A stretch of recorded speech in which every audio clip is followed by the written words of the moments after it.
Hi there and welcome back, where we're going to be continuing our journey through Unleash, the new record EP thing by Band-Maid, by talking about the song that starts it all.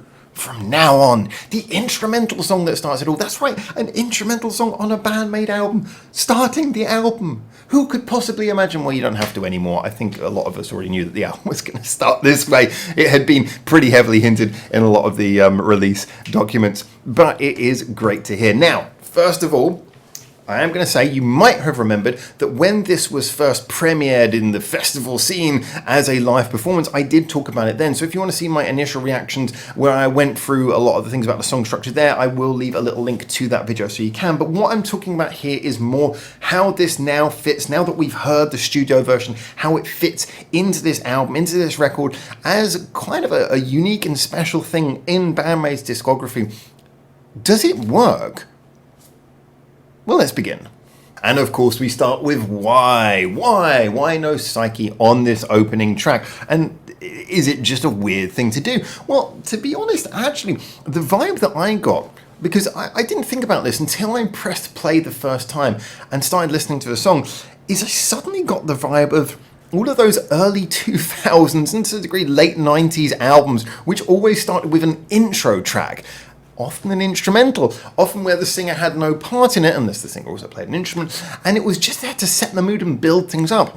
This is very much how From Now On feels on this album. Yes, it's longer than your traditional intro track, and yet it still did that. Now, the intro track as a general seems to have gone out of favour as the 2000s went on, and I think a large degree of that is, if you look at any sort of figures on what CD sales basically were, they were going up and up and up throughout the 80s, definitely throughout the 90s, and then pretty much on the turn of millennium, they just started going down again. Maybe just that feeling of looking towards the future and, digital is now the new way, and everyone was focused on new things. It is interesting, a lot of trends that did change in music just pretty much smack on the millennium. And CDs definitely started going into the decline. And of course, with the decline of the physical album, we also got the decline of the idea of writing songs as an album, album structured songs, writing them in that way, in that kind of context. As people downloaded songs, we heard more songs that were just sort of listened to as individual songs. And now we're in a place where most people seemingly just listen to songs in a playlist rather than in the context of the album for which they were created. So this has a nice feeling of really showing you that Band-Maid are constructing an album. It feels like it is there. There's no other reason to put it at the beginning of the album other than to be a mood setter, effectively an intro track, and that is, in my mind, what it is. It is an exact callback to those classic intros, and yes, I know there were some intro tracks on albums that were absolutely awful, and there were some which were great. Do get in the comments and leave some examples of really good and bad intro tracks you remember from that. But of course, in a generation where we don't really think of albums in that way anymore, for me, it was a beautiful callback, and also it made me feel that Band-Maid view this entire record as that, as a journey, as an entire thing. The idea of the title being From Now On almost feels beautifully contextualized itself by the fact that we're hearing the track in this position. So I felt a weird sort of whiff of nostalgia. Old guy, I know. I got a feeling of nostalgia from it, and I got a feeling that, yes, it was a really good way to set the tone of the album. And the other thing that people really forget about a good intro track is it means that when you get into the first song where you hear the vocals themselves feel like a celebration. Like, okay, everything's building up and then the vocalist comes in and yes, we begin. It gives that feeling that you usually only get from a live show. Everything builds up and there's the whole introduction of the live show. People seem to forget now that albums can have that effect as well. Yes, it's very different in a lot of ways, but you can still have the drama and the theatre of building up from a good intro. So on that front, I would say, From Now On, that's a really good intro track. As much as that might sound like I'm just sort of relegating it, no, I think it does a great job as an intro track, and it's a very valid thing for it to be. Now, with that said, I did say that I'm not going to talk about too much about the structure because I've already talked about it, but I did just want to sort of briefly revisit the fact that thinking of it as an introduction song, it still does also play out with a structure that is something like a more traditional song. You do have a feeling that there is a chorus refrain. There is the feeling that Konami's guitar does function. as a melody that you can follow. But these things are all fine. These things are all good, because whereas sometimes when I hear a good instrumental song, you don't want it just to be sort of fast noodling. You want it to be a mixture of that, those sort of moments where it's doing things only an instrumental can do, and also the elements of also being a song where it does have the melodic elements. And Konami, when she does her instrumentals, which I'm assuming she is the lead writer on most of them, given the past we know of Band-Maid, I think she does a very good job of mixing them, making sure that the instrumentals still sound like songs, whilst also having those little flourishes and moments of craziness that only really work in an instrumental. And as I mentioned before, this is a fantastic example of how to do that right. But it is concise enough, it's quick enough, and it's fast enough changing that it doesn't feel like, okay, well, you could have just done this with Psyche. It feels like, okay, no, this actually is here for a reason. It is this way for a reason. And so again, it manages to both function as a good track, but also maintain what I was saying earlier about being an intro. I thought I could just quickly talk about that, because next we are going to talk about everyone's favorite thing, the studio work. Yeah, truth is that we have to talk about this kind of thing, especially for a song like an instrumental, which is going to be such a big thing for, you know, live audiences. Let's face it, most of Band-Maid's instrumental music is most predominantly known in its live context rather than studio context.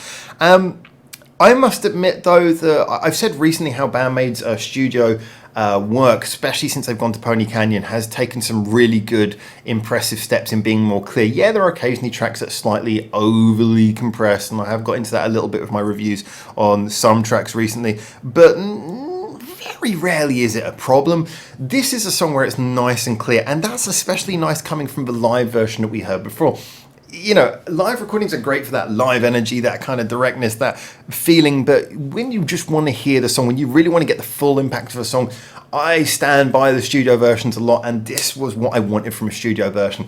You got the sort of intensity, you really got to hear all the nuances that were not so easy to pick out in the live version, obviously. I really liked the fact that the piano parts were clear here. They were beautiful. I loved that. You could tell the fun that went into Konami, assumedly, putting those piano bits into it. It really gave a little bit of character, gave a little bit of personality underneath it, and also added some extra layers.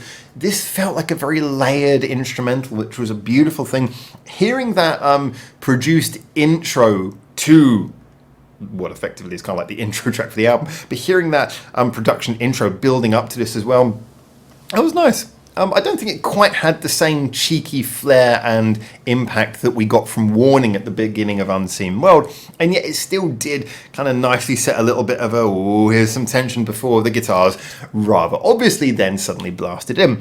So for me, the production here was nice. It was clean enough to let you hear everything. It didn't interfere with the instruments sounding like instruments, having the raw honesty that you want from an instrumental, and yet at the same time it was nice because it added space for you to hear things like the piano clearly, for you to get to hear the full creative minds that went into this, for you to hear the individual things like the bass coming through where they were needed and being properly turned up in the mix to really accent those moments that they are supposed to be front and center. Each instrument was clear to hear, and you really got to hear the full majesty of what was going on in this, which is especially important in an instrumental where you are listening to the instruments. I know that's true in all songs, but here you've got like no vocal to just listen to the words. If that's the kind of thing you usually do, you really have to focus on what's going on in the musicality, in the actual notes of it. And yeah, I think that was beautifully achieved by having a nice clear mix. So in conclusion, it's bloody good. It's really good. I particularly liked, again, hearing it recontextualize the idea of having an intro track. It managed to both be a resounding success as an intro to the album. It was a success as an instrumental that had a lot of interesting things for you to hear instrumentally, not just one of those ones where the band just plays a few chords and then one member starts twiddling because they're the virtuoso. It felt like a genuine band instrumental. And also it managed to be a song that works as a song. You know, it's kind of got melody where it needs it. You can listen to it on its own. It managed to pull off three things very well, therefore, and yeah, I just was really taken by this. Is it a song that I would listen to on its own? Maybe. I think it was good enough structurally that I think I would go back to it and listen to it on its own occasionally if I wanted to just listen to something instrumental. But moreover, as with any great track on an album, it's great on its own, and it's even better when it's in its position, in its context. And so, yeah, I thought it was wonderful. It also recontextualized why they did it first when they came on stage. But yeah, I thought this was a really good intro, a really good song, really good instrumental, everything that I wanted to hear from it. And hearing it go from the live version to the studio version didn't remove anything, it didn't detract. If anything, it just helped contextualize it and make it even better. So those are my thoughts. As always, get in the comments to what you think, and until I hopefully see you very soon in Japan for the next one of these.